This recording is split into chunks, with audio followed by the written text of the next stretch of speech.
Hey, good morning, friends. Mark Holmes here with my buddy Cowboy Joe Boo. And as always, thank you guys for watching, commenting, and subscribing to the Joe Boo Sports Report. Without you guys, this literally doesn't work.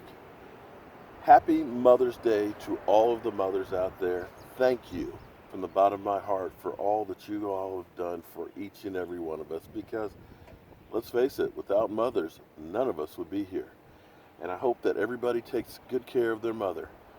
I'm here on top of Afton Mountain in the Shenandoah Valley, one of my favorite places on earth. I wish I had gotten up a little earlier this morning and been out here to see the sunrise because I have taken some of the best pictures of my life over here at the Shenandoah Valley.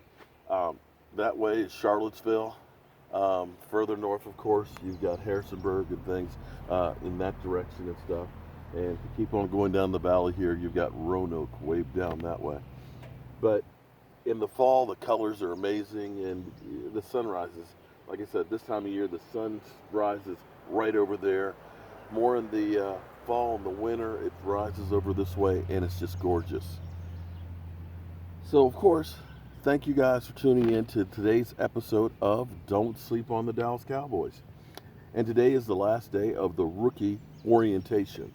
The Cowboys are taking it easy on the rookies, trying to make sure that we don't have any injuries early with the guys, and I kind of like that approach. Bring them on and teach them the fundamentals. Bring them on slowly because we're going to need those guys come the beginning of the season. We're going to need them to have an impact. So you want to make sure that we bring them in, first of all, healthy. For whatever reason, the Cowboys in the past have had a problem with hamstrings. And our rookies last year all had the bug. Ryan Switzer had one. Awuzie, Lord knows it was mid-season before he really got on the field because every time he got out there, he kept pulling that hamstring. So I, for one, am happy about that. And we've all already noticed the change in the coaching staff. Sanjay, who's replaced Derek Dooley, seems to be more in control. Derek Dooley, I can't say I honestly know that much about him, but watching All or Nothing, and we don't know if that was shaded or not, you didn't see a whole lot of teaching from him. You saw more Des Bryant ruling the room. Sanjay has gone back to fundamentals. The first practice with the guys, they didn't throw passes to him.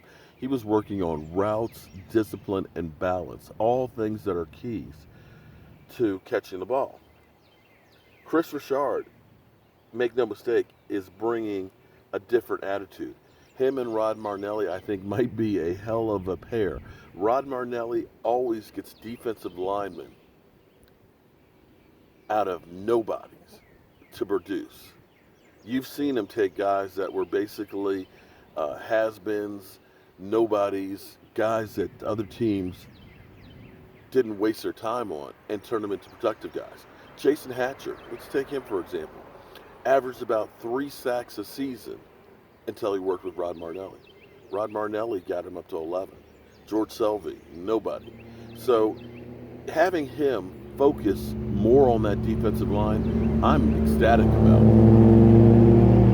Kris Richard, the architect of the Legion of Boom, who built that secondary, that aggressive ball taking away secondary, I'm excited for him to work with the young guys that we have that have yet to really learn bad habits, so to speak. They are basically like putty, and I'm hoping they absorb all that Kris Richard has to teach them. Now, here's where it's going to get crazy. And you guys are going to say I'm crazy. Well, you're going to say I'm crazier. A little bit about me is I'm known as FF. FF, excuse my language, is fuck up fixer. Generally speaking, when there's a problem that nobody else can fix, and as a last resort, they call Mark to say, Mark, we need you to fix this fuck up. And I'll look at a problem and I won't immediately have a solution to it. It's something that usually comes to me when I'm driving or in the middle of the night, in a dream. Case in point, you guys remember the American Indian Museum where I had to build that bulkhead? That bulkhead, they had 3 different companies come through and try and figure it out. The architect who designed the space didn't know how to build it. And they said, Mark, we've got to get this thing done. And it was the hardest thing I probably ever had to do in my life. But if you can imagine, you had to make a curved bulkhead to match the existing walls, which doesn't sound that difficult. The exception of it was a giant teepee, so it tapered, and it had to be able to hold these projectors. And you're matching up the original walls. This thing's 10 feet long, so it's curved. Oh, and it's a different curve on the inside. So it's a trapezoid. And it had to match the original piece, which was drywall and was uneven. I looked at the thing, and literally I went home, didn't have a clue as to how to build it. But in the middle of the night, I woke up, and it was like, okay, we'll build it like an airplane wing. We'll come through, we'll set pieces up from the ceiling temporarily. We'll actually scribe each and every rib to make it, and somehow over the course of 3 weeks, I got it done. So that's something about me. So when I have dreams, I pay attention to them. Last night was crazy. I had this dream. It was like I was at some kind of an NFL symposium. There were all kinds of players that were there, agents were there, NFL media, and so on. And I remember it because the color, it was very, very colorful. Usually when you dream, you don't necessarily dream in color.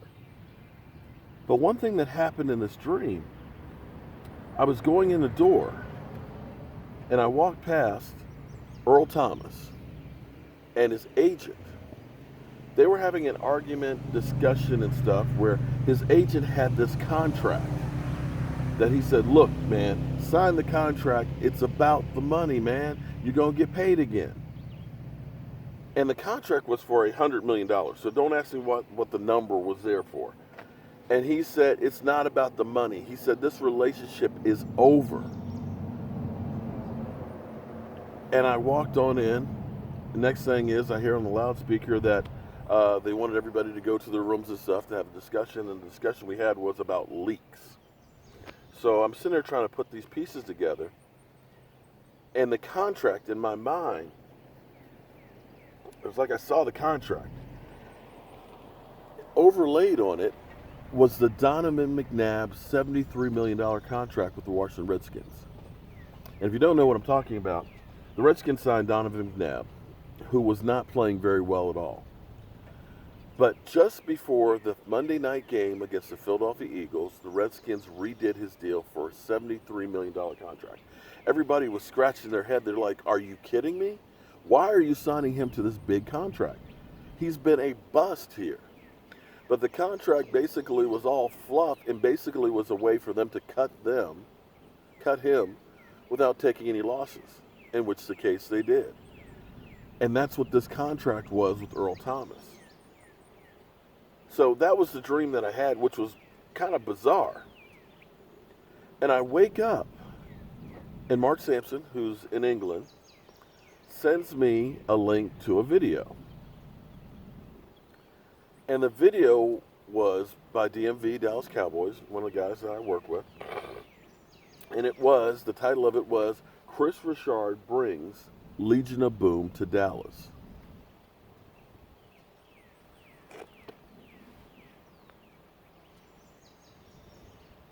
That's the first thing I saw when I woke up, because I woke up, I grabbed my cell phone, and I'm looking at it, and that's what is up.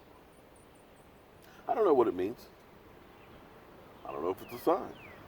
But generally speaking, when I have very vivid dreams, I can usually pay attention to them. And again, you may call me crazy, but if he's signed, I'll look back and say it was a sign. It's just kind of crazy. But when you look at things that Stephen Jones has said, we're looking at tight end and as well as other positions to upgrade. Earl Thomas has had nothing to say in the media. Nothing. Not on Twitter, not on Facebook. He has just been incognito. Seattle. They're about to start phase 3 of OTAs. If he doesn't show up for that, that's another big sign that he ain't coming. They're certainly not working on another deal. So the ball is on Earl Thomas's court. I know a lot of you guys are tired of talking about Earl Thomas, but last year, my bugaboo was Calais Campbell. And people kept telling me, you're an idiot, he's too old, he's a defensive tackle, he only gets 7 or 8 sacks a season, and yada, yada, yada. But there was something in me that said, that is the guy.